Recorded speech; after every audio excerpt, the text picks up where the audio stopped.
Hey y'all, today I thought I would go over my 2023 planners and journals. This is the first year of me being back into paper planners after a year off.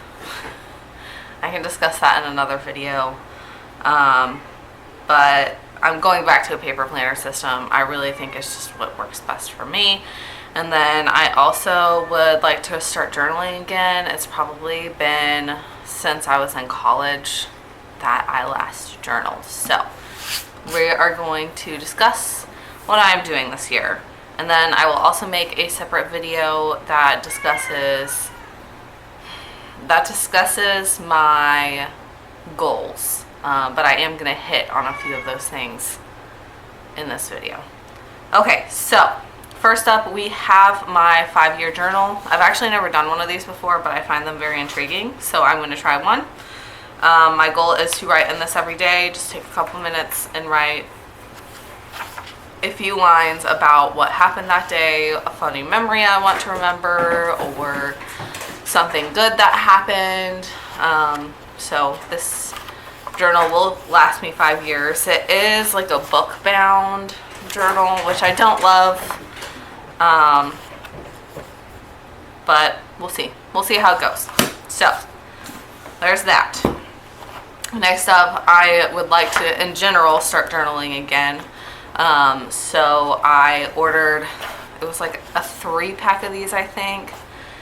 It was not very expensive for 3 of these. They just have this cardboard backing. I think the other ones are actually different colors, but they're just this cardboard backing, spiral bound, undated, just basic lined notebooks.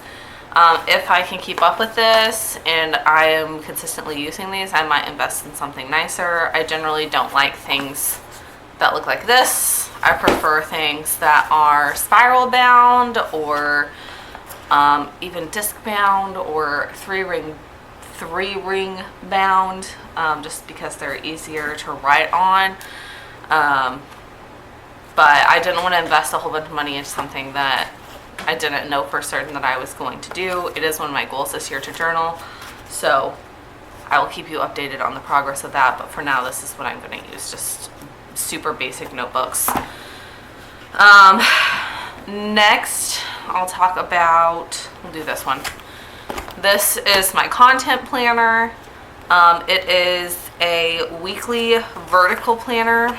So the weeks look like this, date, and then vertical. They don't have any times written on them. That's not what I need them for. They also have month pages that are just super basic. This is how I'm going to plan my content. So I will look at the week. Generally, I'm going to post 3 videos a week. I'm sorry if you can hear my cats fighting. They're being ridiculous right now. They're so sassy. Anyways, generally, I will look at the schedule. There's 3 days a week. 3 days a week that I plan to post videos, and I will plan, look at the monthly layout, see what I have planned for the month. There are some videos that I would like to record on a recurring monthly basis. We'll see how that goes. I historically have not been great at being consistent in my posting. That is one of my goals for this year. Anyways, so I got this planner. It is a disc bound planner. It's the Happy Planner. I actually considered doing one of these as my entire planner and buying one of these and then a monthly, daily planner.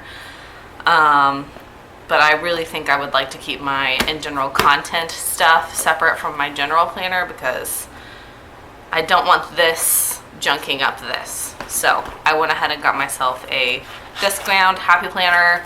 I really like this one. So I will let you know if I continue to like it throughout the year. Next up, let's do this one. This is not really a planner. It kind of is, but it's kind of not also. So this is like my inbox. I don't want to show you that page. This is like my inbox where I keep like my to-do lists and you know what kind of stuff I'm gonna be thinking about, things I need to do. Then it also goes into my goal setting. I don't want to go over my goals too much. I don't want you to see these pages specifically. But yeah, I have goals set up in here, and then I have a monthly section for my goals. I will go over this more in depth in my goal plan, in my goal video.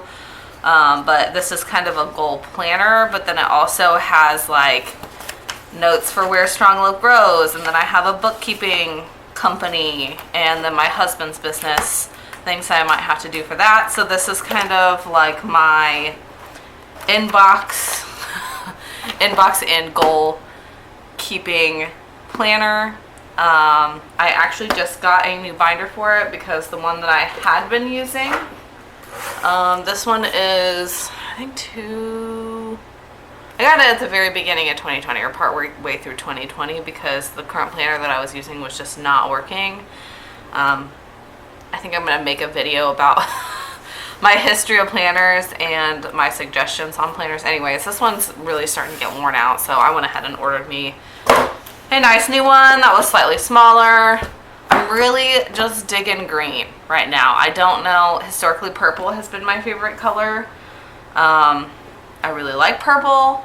However, in the last year or so, I feel myself being really drawn to green, and not so much like bright green, but like this super dark, like moody green is definitely more so what I'm drawn to. So anyways, I went ahead and got some plants on this.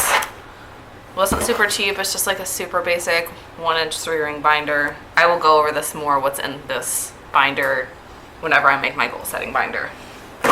So last but not least, I would say this is just my general planner. This is a traveler's, I don't know what you call this, a traveler's notebook cover. It's some weird paper company. This is not, it's supposed to, I wanted a leather one. The leather ones are kind of expensive, and I didn't want to invest a whole bunch in something that, you know, I might end up changing later. So for now, this is what I'm going to use. These are supposed to wear really well. They had pretty high ratings. So yeah. This year I'm using a Hobonichi Techno Cousin. These are I think it's A5, which is a slightly bigger version. The regular Hobonichi is smaller. So this is what I'm using this year for my planner. I really like it because, hang on, let me find a month that doesn't have a bunch of names on it. It's got monthly layouts, and then over here I will be tracking some things in relationship to my goals and things that I need to do during the month, and then during the week. Let's go with this one. And then during the week, I'm going to use this as my running to-do list. So I will put a thing that needs to be done. Let's say, for instance, I want to get this video up by a certain date, and I have, you know, filming and editing and thumbnails and all that good stuff, which I generally do editing and thumbnails on the same day, but not always. And so, like, I will use this in conjunction with this to pull my to-do list onto what days it needs to be completed by.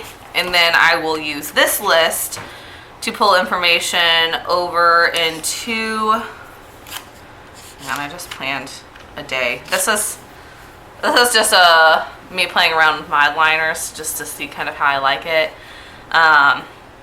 But yeah, this is how I'm going to kind of use the weekly spread or the daily spread. I'll have my schedule here, I'll have my to-do list here, and I will pull items from the weekly days. Nope, that's monthly.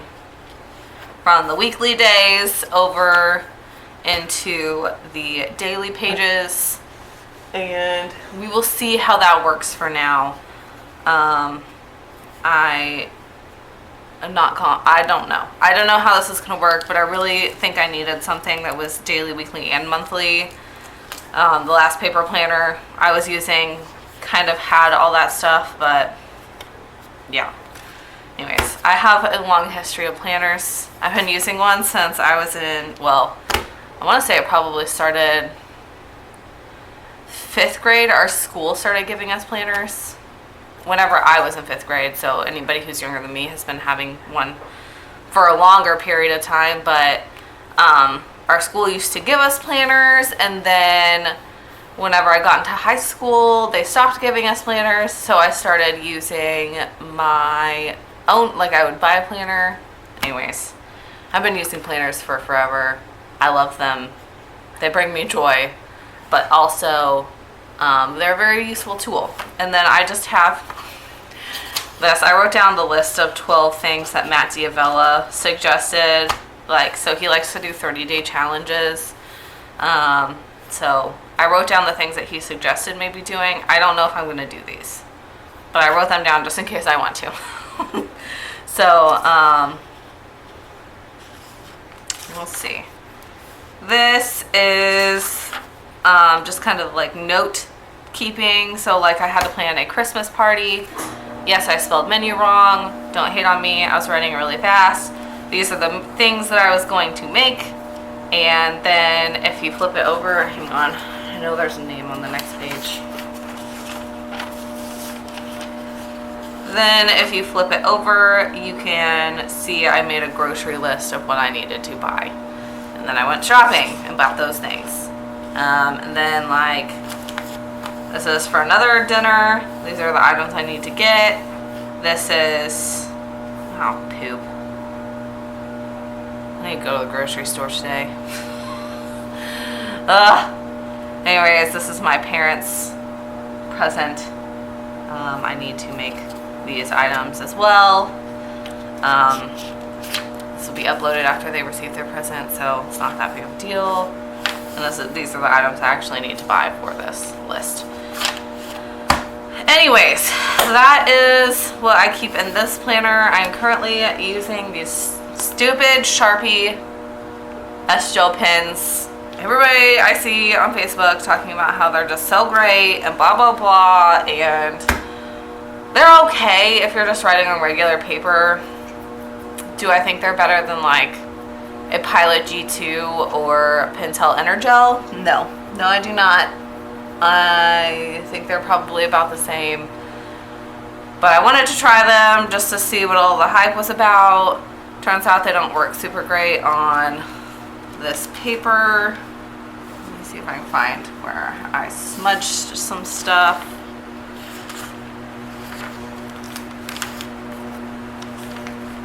Yeah. Oh, here we go. I don't know if you can see that very well, but yeah, it smudges pretty easy on this paper. This paper it's very thin, which is fine with me. Like, I don't mind that, but it's also like almost got a sheen to it, so stuff doesn't dry into it super easy. I ordered some mild liners. I mean, you see that I was using them over here on my day pages. I just literally got them today. So I was using some mild liners. Those work fine. That's not a big deal. However, those came with, they do take a minute to dry in, which is weird. But then they came with a Sarasa, I think it was a 0.5 pen. That one smudges even more than the Sharpie one, but it is very fine point. These are 0.7. Part of me wishes I would have got, in general, for general writing, I prefer 0.7. I prefer something a little heavier, but for something in here, I think I would prefer something smaller, so maybe I'll use the Sarasa in here. I don't know. We'll see. This year is going to be my practice year for this planner. If I like it, I'll stick with it. If not, I'll try to find something else. Maybe I'll go with a disc-bound planner for my general planning if I don't like this one. But I think I will like this Hobonichi after I get some time put into using it. So that is all of my planners for 2023. I will link everything that I talked about down in the description. this binder, these types of planners, these journals, my pens, all the good stuff. So you guys can buy it if you're interested in it. But yeah, I'm really curious to see how this year goes. We'll see. That's all I have for you guys today. I hope you have an awesome new year, and I'll catch you next time. Bye, y'all.